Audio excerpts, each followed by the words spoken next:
Prepare for a chilling descent into one of the most sinister hauntings ever investigated by Ed and Lorraine Warren. The Conjuring, Last Rites plunges into the Smurl family's nightmare, a real-life case that has been whispered about in paranormal circles for decades. But the Smurl haunting is far from the only case of its kind.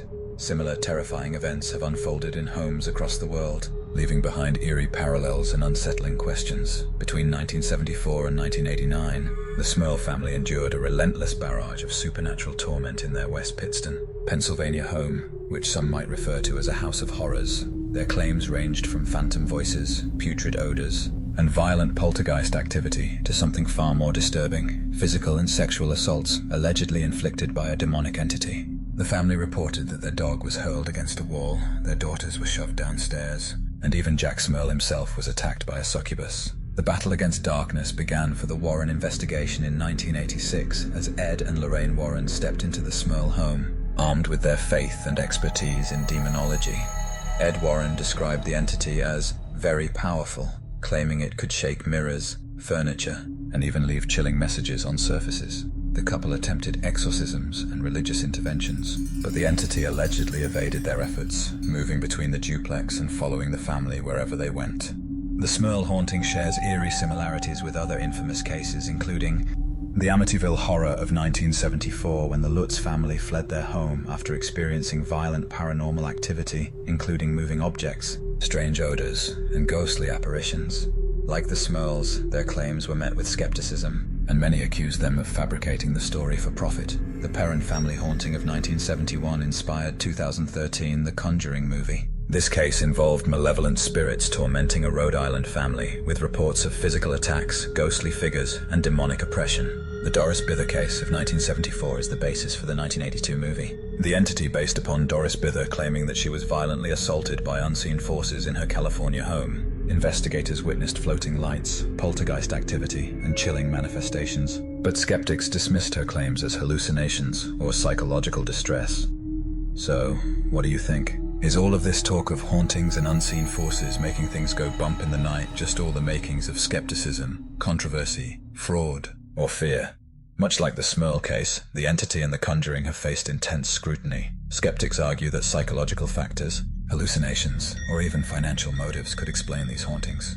In the Smurl case, scientists and psychologists suggested that the family's experiences were delusions or brain impairment, with one expert noting that Jack Smurl had undergone surgery for memory loss. Similarly, Doris Bither's haunting was dismissed by some as a product of emotional distress and substance abuse. Despite the skepticism, these cases continue to captivate and terrify audiences, leaving behind unanswered questions about the nature of the paranormal. Now here's a fun fact.